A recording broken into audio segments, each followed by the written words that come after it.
وبركاته. قال رسول الله صلى الله عليه وسلم এক নম্বর হাদিস ইন্না খিয়ারাকুম আহসানুকুম আখলাকা অর্থ তোমাদের মধ্যে ব্যক্তি উত্তম যার ভালো আখলাক। দুই নম্বর হাদিস মা উসামাদা অর্থ যে ব্যক্তি চুপ থাকবে সে নাজাত পাইবে। তিন নম্বর হাদিস মাল্লা ইয়ারহাম লা ইরহাম অর্থ যে ব্যক্তি দয়া করে না তারপরে দয়া করা হবে না। চার নম্বর হাদিস লা ইয়াশকুরুল্লাহ মান লা ইয়াশকুরুন নাস অর্থ যে ব্যক্তি মানুষের শুকরিয়া আদায় করে না সে আল্লাহ তাআলার শুকরিয়া আদায় করে না। পাঁচ নম্বর হাদিস সিবাবুল মুসলিমি ফুসুকু ওয়া কিতালুহু কুফর অর্থ মুসলমান ভাইদের গালি দেওয়া গুনাহ এবং মুসলমান ভাইদের সাথে মারামারি করা কাফেরদের মতো কাজ। ছয় নম্বর হাদিস কুল্লু মারুফিন সাদাকা অর্থ প্রত্যেকটা ভালো কাজ সাদকা। সাত নম্বর হাদিস আল হায়া কুল্লুহু অর্থ সমস্ত রকমের লজ্জা ভালো। আট নম্বর হাদিস খায়রুকুম মান তাআল্লামাল কুরআন ওয়া আল্লামা অর্থ তোমাদের মধ্যে ব্যক্তি উত্তম যে নিজে কোরআন শিখে ও অপরকে শিক্ষা দেয়। নয় নম্বর হাদিস ইন্নামাল আমালু বিন্নিয়াত অর্থ প্রত্যেকটা ভালো কাজ নিয়তের উপর নির্ভর করে। 10 নম্বর হাদিস রাকাতুল ফজর খায়রুম মিনাদ দুনিয়া ওয়া মা ফিহা অর্থ ফজরের দুই রাকাত সুন্নাত নামাজ দুনিয়া এবং দুনিয়ার সমস্ত জিনিসের থেকে উত্তম। 11 নম্বর হাদিস আদ-দুআ মুখলিল ইবাদাতি অর্থ দোয়া হচ্ছে ইবাদতের মগজ। 12 নম্বর হাদিস খায়রুস সালাতিত তাকওয়া অর্থ সর্বোত্তম সালাত তাকওয়া। 13 নম্বর হাদিস লাইসাল খবরু কাল মুআয়ানাতি অর্থ শোনা কথা দেখার মতো হয় না। 14 নম্বর হাদিস আল মুমিনু মিরাতুল মুমিন অর্থ একজন মুসলমান ভাই আর একজন মুসলমান আয়না স্বরূপ।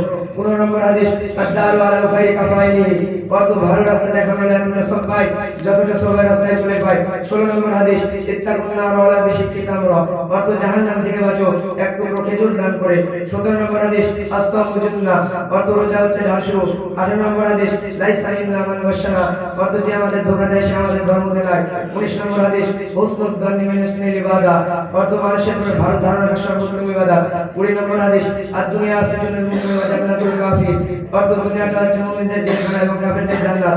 21 নম্বর হাদিস লা ইউরাদু দুআ বাইনাল আযানি ওয়াল ইকামা অর্থ দোয়া ব্যর্থ হয় না আযান এবং ইকামতের মাঝখানে। 22 নম্বর হাদিস মা কাল্লাহু কাফা খায়রুম মিম্মা কাসারা মালহা অর্থ অল্প মালই যথেষ্ট বেশি মালের থেকে যে মাল বঞ্চিত রাখা আল্লাহকে স্মরণ করা থেকে। 23 নম্বর হাদিস লা ইয়াহিল্লু লিল মুমিনা ইয়াজরা খাওফা ওয়া সালাসাতি আইয়াম অর্থ মুসলমানের জায়েজ নেই আর একজন মুসলমানের সাথে 3 দিনের বেশি কথা বন্ধ রাখা। 24 নম্বর হাদিস আল মারু মা মান হাব্বা অর্থ মানুষের হাসর হবে লোকের সঙ্গে যাকে সে ভালোবাসে। 25 নম্বর হাদিস আল মুস্তাশার আল-তামান অর্থ যার কাছ থেকে মশওয়ারা সে যেন আমানতদার হয়। 26 নম্বর হাদিস আল গিনা গিনান নাস অর্থ আসল মালদার ব্যক্তি যার দিন মালদার। 27 নম্বর হাদিস আস্তাইতু ওয়া বিগাইহি অর্থ প্রকৃত মুসলমানের ব্যক্তি জবরের দ্বারা শিক্ষা লাভ করে। 28 নম্বর হাদিস আলিয়াতুল দুনিয়া খায়রুম মিনাল ইয়াদিস সুফলা অর্থ দেনেওয়ালা হাত দেনেওয়ালা হাতের থেকে উত্তম। 29 নম্বর হাদিস আত-তাইবু মিনাদ দামি কামান লা দামা লাহু অর্থ তওবাকারী এমন হয় যা সে কোনো গুনাহ করে নাই। 30 নম্বর হাদিস আল মাজালিসু বিল আমানাতি অর্থ মজলিসের জন্য আমানত জরুরি। 31 নম্বর হাদিস আল মুসলিমু মান সালিমাল মুসলিমুনা মিন লিসানিহি ওয়া ইয়াদিহি অর্থ প্রকৃত মুসলমানের ব্যক্তি যার জিহ্বা এবং হাতের দ্বারা অপর মুসলমান ভাই নিরাপদ থাকে। 32 নম্বর হাদিস ভাই খায়রুল্লাহু অর্থ যে ব্যক্তি নরমতা থেকে বঞ্চিত সে প্রত্যেকটা ভালো কাজ থেকে বঞ্চিত। 33 নম্বর হাদিস মান বানা মাসজিদা লিল্লাহি বানাল্লাহু লাহু বাইতান ফি জান্নাতিন মিসলাহু অর্থ যে ব্যক্তি আল্লাহ তাআলার জন্য একটি মসজিদ নির্মাণ করবে আল্লাহ তাআলা তার জন্য জান্নাতে একটা বালাখানা নির্মাণ করবে। 34 নম্বর হাদিস আযুল মুসলিমাতুল ইয়াউমাল কিয়ামা অর্থ জুলুম কিয়ামতের দিন অন্ধকার হয়ে যাবে। 35 নম্বর হাদিস মানাইয়া রাফাউ বিদামিল লামিয়া হাত্তা ইয়ামালাহু অর্থ যে তার নিজের ভাইকে গুনার কথা বলে ছোট করে সে ওরকম গুনাহ না করে মরবে না। 36 নম্বর হাদিস লা জান্নাতে কাতিউ অর্থ জান্নাতে যাবে না কেউ বিস্তারিতকারী।